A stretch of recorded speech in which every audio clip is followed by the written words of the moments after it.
위원장님 오셨습니다. 여러분. 국민들이 정치하는 놈들이라 그러더라고요.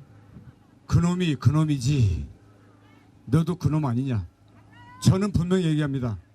저는 그놈과 다릅니다. 여러분, 저와 원희룡이 원패스로 뭉쳤습니다. 여러분, 돈은 이렇게 써야 하고 권력도 이렇게 써야 하는 겁니다. 여러분, 우리는 돈도 권력도 모두 시민을 위해서 씁니다. 원희룡 후보가 내는 계양 시민과 인천 시민을 위한 공약들 저희 당과 제가 책임지고 반드시 실천할 것이라는 말씀을 드립니다. 한동훈 위원장께서 지금 하루에 15개 이상의 일정을 처리하시느라고 사실 거의 주저앉을 정도의 지금 상태라 그럽니다. 하지만 우리도 힘을 낼 테니 한동훈 위원장도 끝까지 힘을 내서 국민들의 절실한 그 마음을 이끌어내 주십사라고 저희들도 간절하게 부탁을 드렸습니다. 월요일 뉴스탑10은 바로 두 사람 얘기, 여기부터 시작을 해야 할 것 같습니다. 주말 새 슬슬 움직이는 것 같은 한동훈 전 비대위원장입니다. 도서관에서 연일 시민들 사인도 해주고 함께 사진도 찍고요. 본인이 언론에 노출되는 걸 그리 꺼리지 않는 분위기가 읽혀지죠. 그런데 보신 그대로, 화면 속 보신 그대로 한동훈 전 위원장과 화면 속의 주인공인 원희룡 전 장관이 어제 저녁에 만찬 회동을 한 것으로 새롭게 알려졌습니다. 그러니까 지난 총선 당시에 2조 심판론 최전선에 섰던 두 사람이 전격적으로 회동을 한 겁니다. 이현정 의원님. 네. 이른바 딤섬 회동이라고까지 붙여서 이게 애초에는 어제 저녁에 온라인의 목격담, 약간 사실 좀 더 확인이 필요한 목격담이 올려왔고 저희 채널에 단독 취재 내용을 알려졌는데 네. 모처에서 식사 회동을 했다. 좀 전격적이었습니다. 하여튼 뭐 한동훈 전 위원장은 이제 밥도 못 먹을 것 같아요. 다들 이렇게 모든 분들이 주목하고 있는 거기 때문에 금방 어디서 밥 먹었다는 사실이 지금 뭐 이렇게 올라오고 있습니다.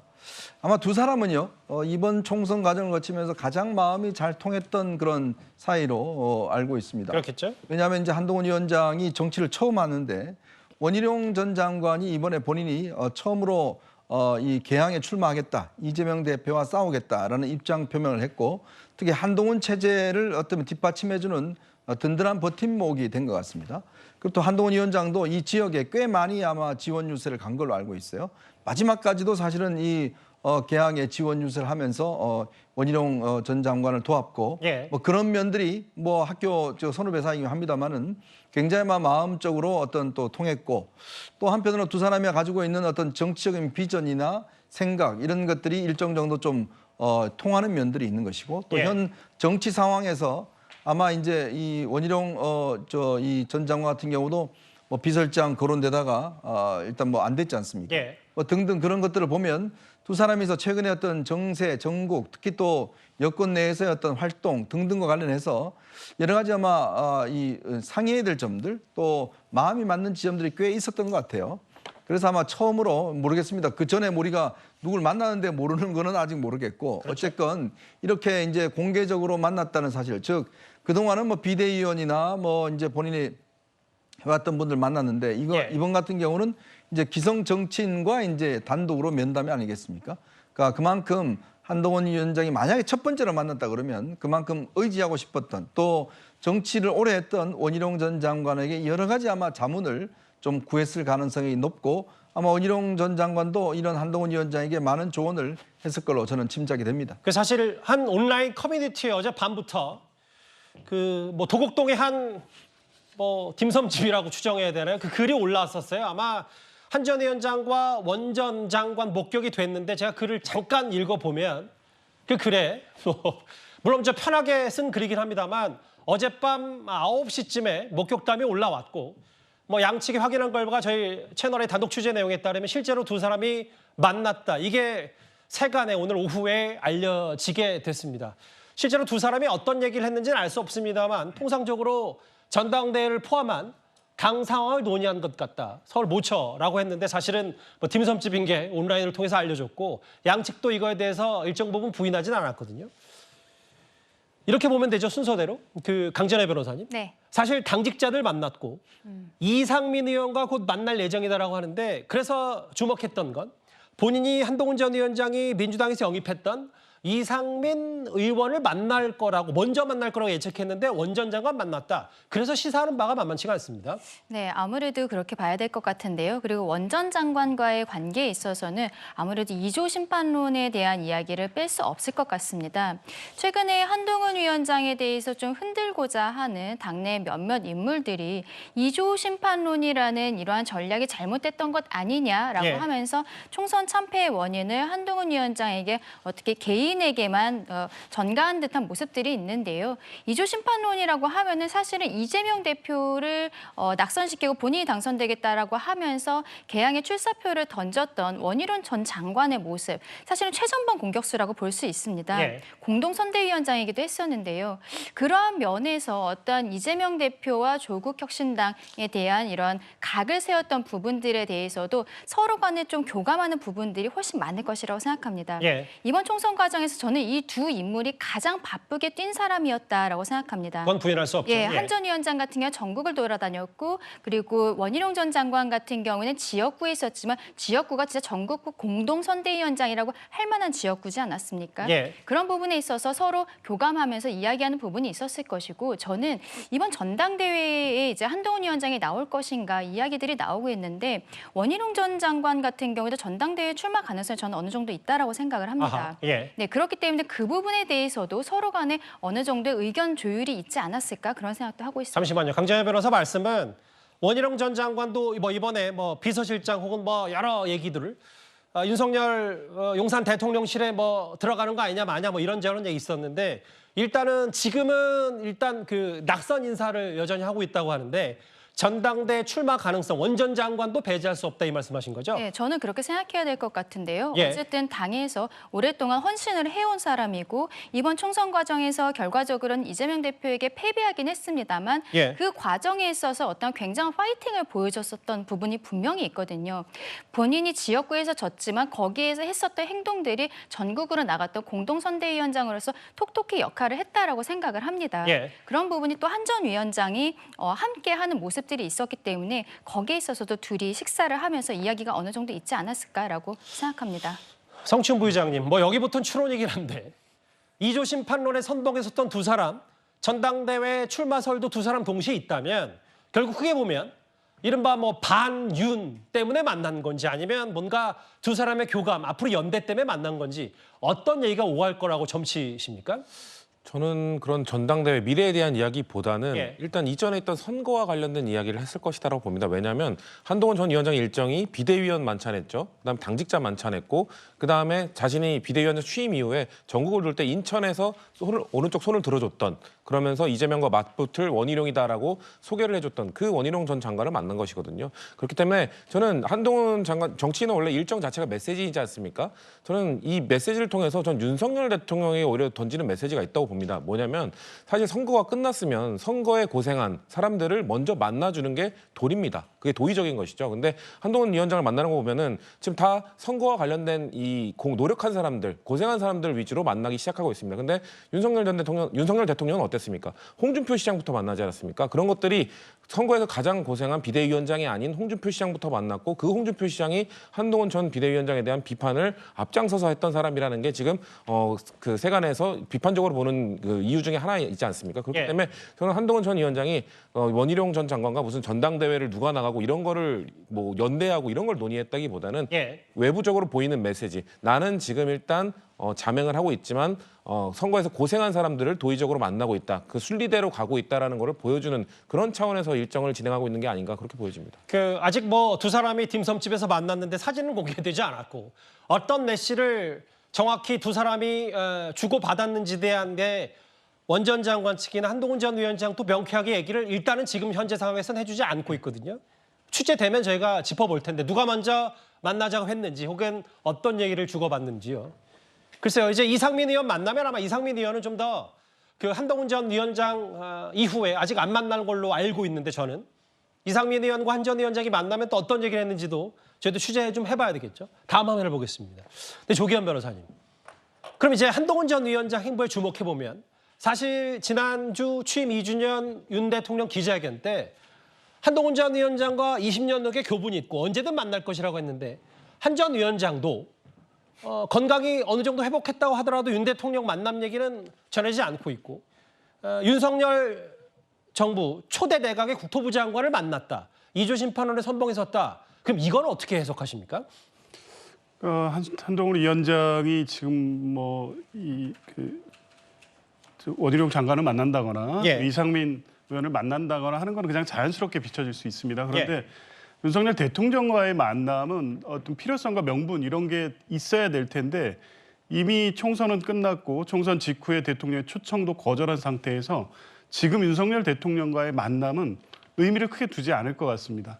대통령도 사실은 한동훈 위원장의 초청을 거절당한 상황이기 때문에 지난 기자회견에서는 한동훈 위원장에 대해서 높이 평가하고 또 20년간의 인연을 강조하고 언제든 만날 수 있다, 만나겠다는 입장을 표명했지만 실제 내심의 의사는 조만간 만나서 풀 건 풀고 또 정치에 관련된 어떤 여러 가지 현안에 대해 얘기를 나누겠다는 입장으로 읽히진 않았습니다. 그러니까 대통령이 먼저 손을 내미는 모양을 취하긴 했지만 조만간에 두 분이 만나는 자리가 만들어지기는 쉽지 않겠다는 것이고요. 예. 결국에 한동훈 위원장이 전당대회에서 등판을 하든 다시 본격적으로 정치를 재개하는 시점에서는 상호 간의 어떤 명분과 이해와 필요성이 일치돼서 만나는 자리가 자연스럽게 형성될 수 있지만 예.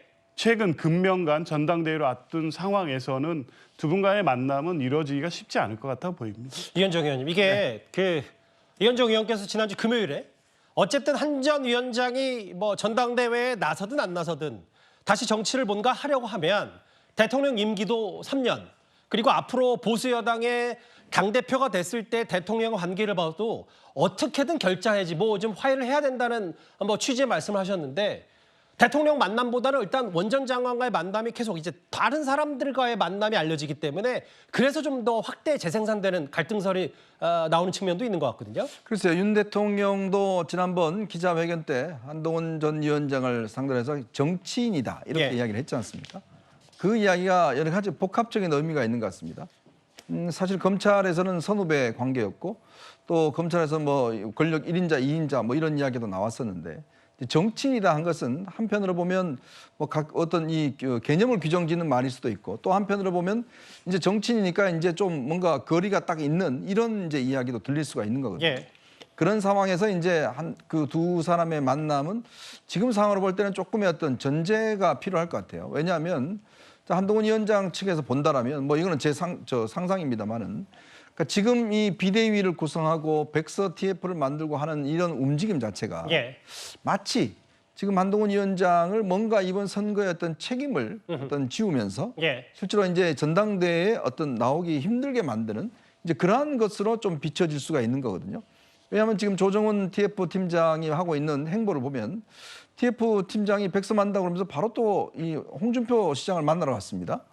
그게 무슨 의미일까요? 왜냐하면 지금 홍준표 시장은 이 백서와 별로 관계가 없는 분이에요. 예. 자, 근데 왜 그분을 만났을까라는 등등을 비춰보면 결국 이번 선거에서 가지고 있는 어떤 책임 문제를 한동훈 위원장한테 뭔가 떠넘기려고 하는 것 아닌가. 그리고 또 이번 비대위원 구성 이것도 보면 사실은 좀 이따 우리가 이야기를 하겠지만 썩 이번 선거에서 어떤 혁신이 필요하다는 그런 주장을 담아내기는 좀 부족한 부분이 충분히 있는 것 같습니다. 자, 그렇다면 한동훈 위원장 입장에서는 아직까지 윤 대통령과의 어떤 선거가 형성됐던 앙금들이 해소되지 않았고 예. 윤 대통령 입장에서도 굳이 지금 상황에서 한동훈 위원장을 적극적으로 만날 이유가 과연 있는가라는 부분에 대한 좀 회의적인 반응들이 있을 것 같아요. 예. 이미 한 차례 연기가 됐고 그리고 지금 반드시 만나야 된다는 그런 측면이 없는 것이고 예. 그렇다면 이게 사실은 이상적인 구조는 결국 윤 대통령과 한동훈 위원장이 같이 손을 잡고 뭔가 어떤 일을 해나가는 구조가 여권으로 봐서는 참 이상적인데 근데 문제는 참 두 사람의 어떤 틀어진 이 관계 자체가 회복되는 것 자체가 좀 시간이 걸릴 것 같습니다. 그렇다고 그러면 예. 이게 지금 전당대회가 지금 이제 7월 말 8월 초로 예정이 돼 있지 않습니까? 이제 그 시점을 놔두고 제가 볼 때는 아마 빠른 시간 안에 만나기는 어려울 것 같다. 그렇지만 한동훈 위원장이 어떤 결심의 어떤 상황들 지금 예. 이제 만나는 것도 보면 아마 여론을 좀 듣는 것 같아요. 그러게요. 만나면서 쭉 앞으로 거취를 어떻게 될지 이런 등등의 이야기를 듣고서 종합적인 판단을 그런 하는 상황에서 아마 어떤 마지막에 어떤 대통령과의 면담이 형성되지 않을까라는 그런 전망을 좀 해봅니다. 사실 전당대회에 나오냐 마냐를 두고 국민의힘 내부가 술렁술렁한 이 시점에 한동훈 위원장이 총선 이후에 정치인과의 첫 만남입니다. 그것도 원희룡 전 장관, 2조 심판론에 같이 최전선에 섰던 두 사람이 만난다. 의미가 간단치 않겠죠. 그런데 오늘 있었던 국민의힘 내부의 이 인사도 주목해봐야 합니다. 추경호 신임 원내대표가 오늘 원내 수석 대변인에 지난 총선 때 이른바 한동훈 비대위 체제에서 사무총장을 지낸 이 사람을 내정했습니다. 그렇지 않아도 오늘 한동훈 위원장이 모십니다 그랬더니 그 두 분이 그러셨어요. 내가 이거 흉내 잘못 내면 큰일인데 이거 마이크 잡고 이게 흉내가 잘 내질지 모르겠습니다. 어떻게 우리는 오늘 근무야 근무. 자, 소리 빼고 제가 흉내만 낼게요. 어떻게 우리는 오늘 근무야.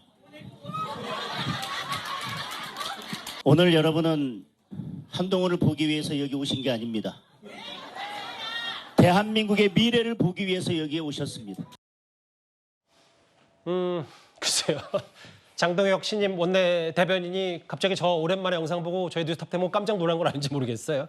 과거에 그만큼 한 전 위원장이 이제 본인 지원 유세, 본인 힘 실어주러 왔으니까 지지자들에게 너무 좋다 뭐 이런 표현을 애들어서 한 것 같은데 이현정 의원님. 네. 사실 이제 여기 화면에 보는 게 어제 상황이잖아요. 이른바 황우여 비대위가 친윤 전면을 배치했다. 그래서 누군가는 혹자는 이른바 한동훈 지우기 혹은 한동훈 고립작전 아니냐 뭐 이런저런 얘기가 나왔는데 오늘 원내대변인의 친한계 대표격인 장동혁 대변인을 내정했다. 이거 어떻게 받아들이십니까? 참고로 장동혁 대변인은 판사 출신입니다. 예. 이렇게 판사 출신인데 사실은 이제 지난 원래는 한동훈 위원장과 사이가 썩 좋지 않아요. 왜냐하면 예. 장동혁 그 대변인이 이제 판사 시절에 사법농단 사건 관련해서 한동훈이 수사를 했잖아요. 그 수사 대상이에요. 장동혁 이 의원이. 예. 그러니까 굉장히 그 비대위원장 오는 거를 반대하고 또 굉장히 어떤 부정적이었습니다. 근데 그런 사람을 바로 사무총장으로 0.5선이었는데 바로 발탁을 해서 사무총장을 시킨 거거든요. 그러면서 소위 이제 한동훈의 사람이다 하는데 그렇게 한동훈 위원장하고 어떤 개인적인 밀접한 관계는 제가 볼 때 크게는 없는 걸로 알고 있습니다. 자, 그런 상황에서 이제 지금 원내대변인을 지난번에도 원내대변인을 했는데 꽤 잘 수행했다는 평이 있습니다. 워낙 목소리가 좋고 또 어떤 사안에 대해서 판단하는 것들 예. 또 기자들에게도 저 사이가 좋기 때문에 아마 원내대변인을 굉장히 잘 수행을 했습니다. 아마 그런 면 때문에 추경호 지금 원내대표가 아마 장동혁 이 대변인을 발탁한 것 같아요.